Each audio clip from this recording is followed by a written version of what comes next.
Hi, this is Sheb Varghese. Welcome to the Faith Colloquium podcast. Today my guest is Nick Kauffman.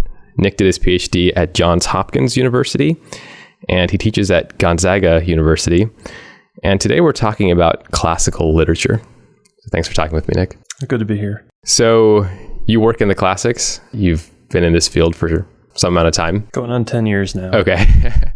So based on your 10 years of experience, can you talk about what is the state of classics right now? What are the conversations being had? So classics and humanities are often in recent years described in terms of some kind of crisis that's going on. And that's certainly true right now. In the past couple of years, especially since the election, I think the field of classical literature has become politicized in a way that's striking, and that often leads to some pretty crazy sounding rhetoric. But I guess I'd want to say first that talking about the decline in the humanities or the crisis in classics is nothing new. So Western civilization has been something that has been, protested and has been seen as problematic since the 1960s at least. This idea that we shouldn't be dominated by what dead people said, by dead European males. And there's certainly all kinds of curricular protests that have happened. A lot of curricular changes have happened as a result of these sentiments in the past, 70 or 80 years. So all this is to say, it's easy to kind of say there's this perpetual state of crisis, but the classics are the classics. And I think they're going to be around for a while and going to be influential for a while, whatever their state in academia as it's currently configured. Okay.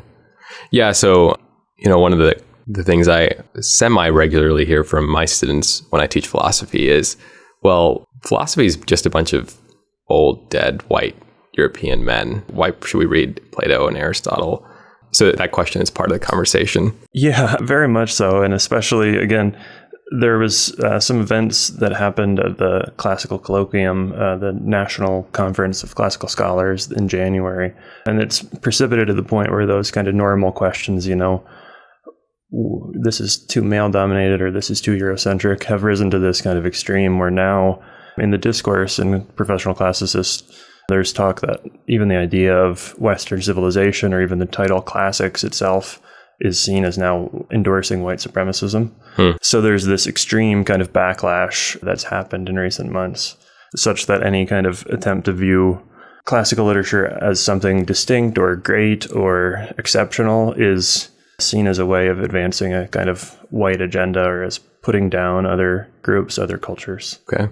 So from what I've seen, it seems like one way to maybe mitigate the concern that, this is all we're doing is reading white men, is to say, well, can we find some thoughtful, intelligent female authors, or can we find some thoughtful, intelligent, let's say, African writers or something like that?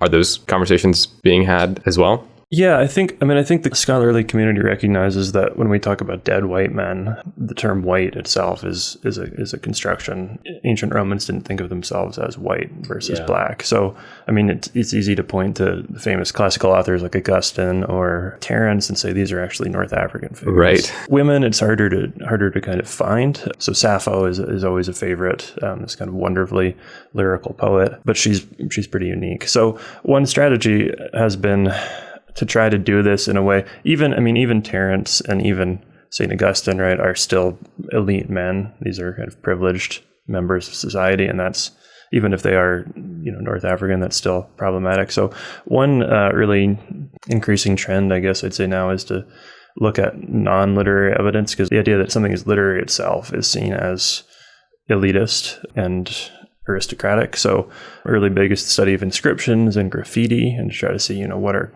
kind of common people scribbling on the walls of Pompeii, or to look at material objects or ritual, the kind of curse tablets, things that, a regular person in a city in Greece might commission a witch to write up a curse tablet and bury that in the ground. And we find those, and it's a fascinating cultural document. But one of the trends has been to sort of shift a lot of the emphasis of study away from the canon of literature toward these, a class on graffiti or a class on inscriptions or a class on ancient magical amulets or what have you. Okay, so it's not like the idea is to incorporate these, let's say, into the canon, but rather like maybe scrap the idea of the canon altogether and instead have these kinds of like, well, if you want to study Augustine, you can take a class on Augustine, but that's a separate thing from, say, studying like feminist authors or something like that. Is that right? Yeah, I mean, I wouldn't say scrapping the idea of the... Some people would certainly say we need to scrap the canon. But I think in other cases, it's a way of enriching and kind of showing that there's more to the ancient world than just the kind of top 10 classical authors. Okay. That they only represent a fragment of that ancient society. And this really goes back to, I think, a broader trend of reimagining classics as a more of a branch of cultural studies. So it's not just, if we're only looking at this literature, and we're trying to view this whole culture. And I mean, that's a really good point. It's not really representing what life was like for 99% of ancient people. Right. And if that's your goal, is to kind of recreate the world and see what the life was like, then just reading, a large scale epic work of literature isn't going to capture much of that reality. Sure. Whereas reading graffiti might. We traditionally think of history as who was in charge at this point and what battles were fought. Those aren't the questions historians are asking anymore for the most part. The questions now are, what was life like for, indigenous people at this particular period? Those kinds of cultural questions are bubbling to the surface. And it's not that like literature isn't still taught. Yeah. Many departments have a kind of introductory course in literature and upper level courses in literature too. But I think the movement is more and more going to be away from those and toward more of these cultural types of classes. Okay. Yeah. I mean, I was going to say, like, the way you describe it is just kind of uncovering the way indigenous people live their life. I mean, all that sounds really good and interesting, right? Yeah. But is that a cost? Right. There's something that has to be cut. Right. Yeah. Okay. You did your work on the Iliad. Yes. Right. So I'm going to assume that you think that the Iliad is not something that it's too great to be cut, right? Yeah, I think so. So why do you think, as Western culture, we should keep this work? And then specifically Christians. Why should Christians care about Homer or Hesiod or these poets? Well, one thing I'd say is, just thinking about this question in contemporary context, is it's easy to kind of make caricatures of the classics. So on one side, there's characters of the classics that will say, the classics are primarily things that we need to deconstruct. The Iliad is a work that's full of horrible gender dynamics. The way it would be phrased is it normalizes sexual violence. It normalizes male privilege. It normalizes slavery. There's all kinds of things that you could say, and this is a pernicious work, and it's had, in some ways you could say this has had a terrible effect on society. This has made people think war is great. Right. And so our role as classicists should be to see just how we should pick it apart and how we can examine this as a cultural document, that it shows cultural values we've moved beyond, and that we need to be suspicious of.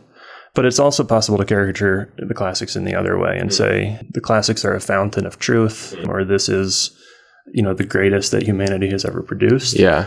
And I'm certainly, I think the Iliad is one of the greatest things humanity has ever produced. But I think we have to be cautious not to say this is, who we are, or this is something that we shouldn't question, that we should just embrace and love. And I think a good reading of the classics has to be like a good reading of any human achievement. And we can see as Christians, right, we can see the Iliad as a work where a human, if we want to talk about Homer as a single individual, that Homer is this person who's trying to deal with these essential questions of violence. What is heroism? How is the human soul best fulfilled? And through the figure of Achilles. But he's also a sinful person that's a product of a sinful culture. So there are ways that as Christians we need to be cautious, even as we're charitable when we read the classics. So I think as a Christian, the value is that we're able to explore these questions with, I think, a person of great genius. And the Iliad is one of the most beautiful things that I've ever read. And the profundity with which it deals with those questions is astonishing. And so I think we can explore that, and we can grow. I think I personally have changed the way I see the world through teaching the Iliad and trying to think through the questions that Achilles is thinking through and the way he interacts with his society. So I think we can do that, and we can explore those things, but we can also, because there's traps, right? There's traps in the Iliad of falling into the mindset that glory is everything. And that's a trap that Achilles himself faces, and that most people in his society are on board with, that the greatest thing you can do is to go and die a beautiful death in battle. So we have to be careful not to fall into the traps, I guess I'd say. Yeah. Yeah, I think in some ways you've already answered this, but how do you do this with your students, right? So especially when you're let's say the temptation is to already kind of dismiss these texts outright, to be like, look, like these texts do kind of seem to normalize like sexual violence and all kinds of terrible things. I'm wondering like how you navigate those conversations with students who say like, well, wouldn't it just make sense to say this is not worthwhile? Like this is not worth our time. Yeah. Just as we ourselves are products of our culture, but we're also human souls and bearing the image of God. And I think we can do the same thing with the text and say, this is the voice of Homer, who is a cultural creature, a political animal, who has all kinds of ideas that we're going to think are far-fetched or unjust or monstrous. But he's also bearing that image of God inside of him. And he has a soul that's seeking, despite the fall, that's seeking to understand reality, to lead a virtuous life. So we can kind of parse it out that way and say, well, here it is a culture document, but also here is a soul striving to understand the world better. And that's a way that we can join in instead of being only critical. And I think the problem with the way classics in general is viewed is we default to the critical. As a discipline, professional classicists default to, here's the text, let's pounce on it and let's take this as a practice in identifying misogyny and patriarchy and xenophobia. And those things are often there, and I'm not trying to minimize that, but if we neglect the fact that this is also the voice of a human being, then we lose something, and ultimately what we're left with is a practice in destruction. So why couldn't someone say something like this? Like, why couldn't someone say, like, okay, so I understand that these texts have, let's say, shaped our culture, let's say maybe 100 years ago. But in 2019, is the Iliad really shaping our culture? Doesn't seem like it. So why couldn't, let's say, like, so if Homer's let's say a human voice, right? Let's say he's made in the image of God even. Why not hear from some other human voices? Let's say like Homer had his opportunity. Like we've listened to Homer for a long time. Like let's listen to somebody else now and let someone else have a turn to shape and influence the culture and all that. Yeah. So this is a big question. And I think the discipline of classics as a whole is having, I think, really I warned against crisis language, but I think there's a kind of existential crisis happening right now because classicists are facing this very same issue, right? Especially now when diversity and inclusion are at the forefront of most universities' missions. I think quite explicitly, the idea of having a whole department focused on dead European males, for the most part, is really troublesome, and they're trying to figure out what to do with that. And I think for a lot of scholars, the answer is either to go the graffiti route, as I said, and kind of try to find alternate voices. There's a lot of talk of dropping the name of classics and adopting something like Mediterranean studies just to show that there's nothing special about it. It's just one region. And then it's just an option students can choose out of a whole range of cultures. Heck, I might as well study classics Mediterranean studies because the Mediterranean is beautiful or whatever the reason is. Yeah. It's just perfectly equal to everything else. Yeah. And the other option is, frankly, to be done with the classics, to destroy it or to integrate it into different disciplines as something you might come across in literature, you might come across in history, but not as something that it's its own thing. And both of those approaches, I think, are troublesome to me because I think, I've set up Homer as a human voice, just like the author of a French cookbook might be from the 18th century, and maybe those would both be interesting things to study, and maybe there'd be a little bit of beauty or interest in both of them.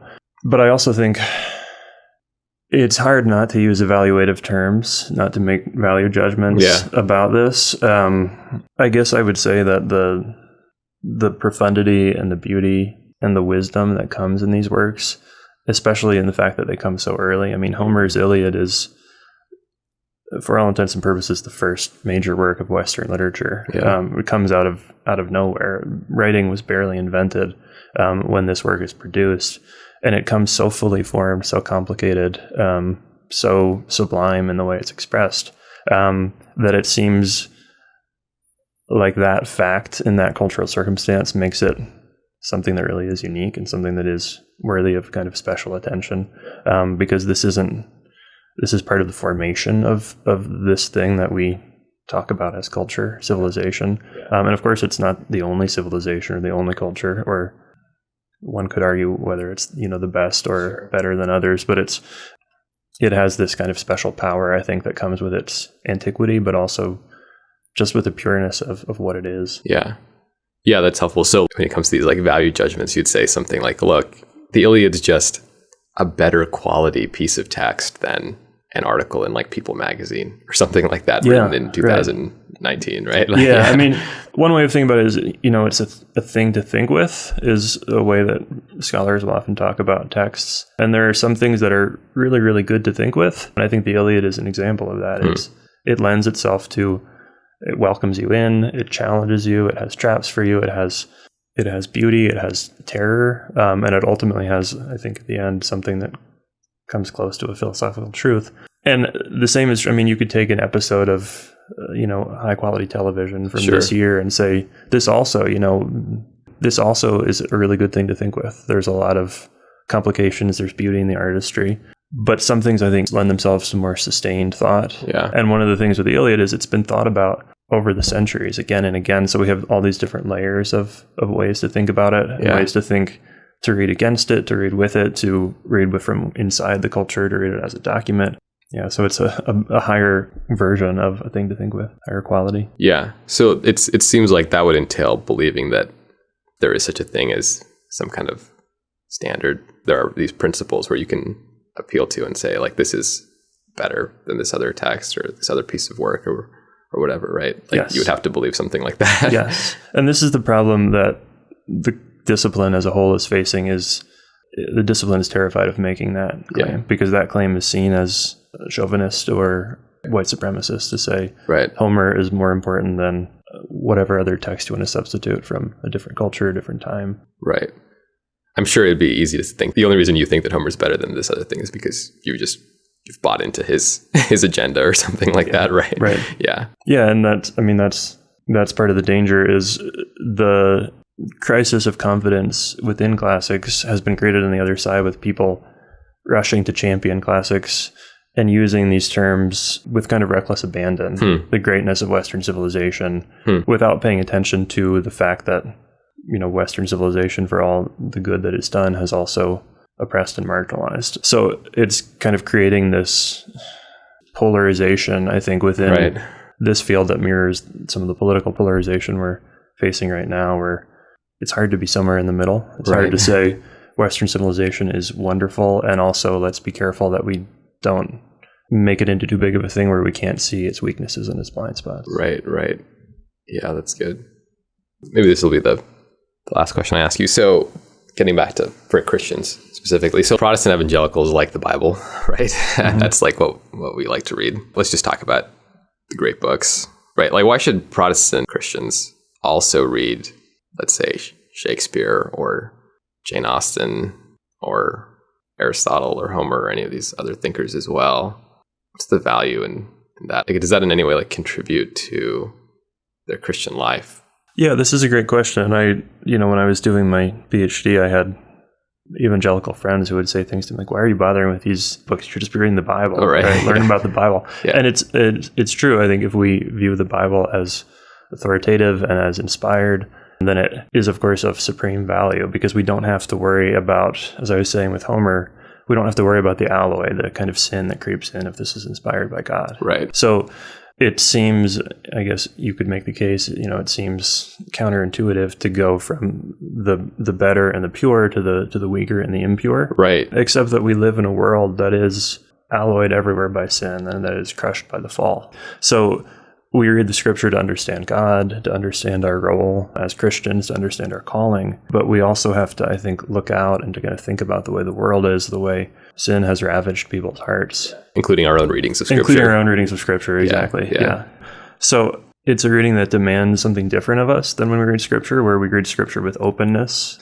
I mean, not only with openness, but we read scripture with openness. We read it to be changed. We read it to find inspiration. And we can, I think, also do those things with classical text, but at the same time, or with classical literature, but at the same time, it also asks us to sharpen our faculties of judgment and of criticism and of caution even. Yeah. And those are things that I think prepare us to engage with the world realistically, because when we deal with human beings, those human beings, just like us, are going to be shaped by their cultures in good ways and in bad ways. And that prepares us to kind of tackle the complexity of those interactions. Right. So especially, I think, like as modern Westerners, we kind of have this temptation to think we can kind of look at whatever data it is we're looking at and not bring in our filters and lenses and presuppositions and biases and all these things. And like all those thinkers in the past, they were colored by these cultural influences, but somehow we haven't been, or something like that. So like, it sounds like you're saying the value in, let's say, reading the text with Augustine is Augustine saw the text in ways that maybe we didn't, right? Like the scriptural text in ways that we didn't. And so he would have had different questions about it. And I can think about this even myself growing up in an evangelical background, the way that we're blinded or blindered, maybe I should say, by the particular tradition that we come in. And one way to think about the classics or literature in general is it's freeing us from this kind of tyranny of the contemporary and the local, that our way of seeing and thinking is the natural or the inevitable way. Right. And we read these texts and we see they weren't even asking the same questions as us in some cases. And maybe we should be asking those questions. Yeah. So I think that's a big part of it, is broadening us chronologically as well as culturally, and say, 3,000 years ago, people were still humans. They still bore the image of God. They still were intelligent beings. And yet they saw things in these markedly different ways. And maybe there's something for all the things that are foreign and horrible. And maybe there's also ways of seeing that could be helpful, useful to us, that could help us to understand reality better. Right.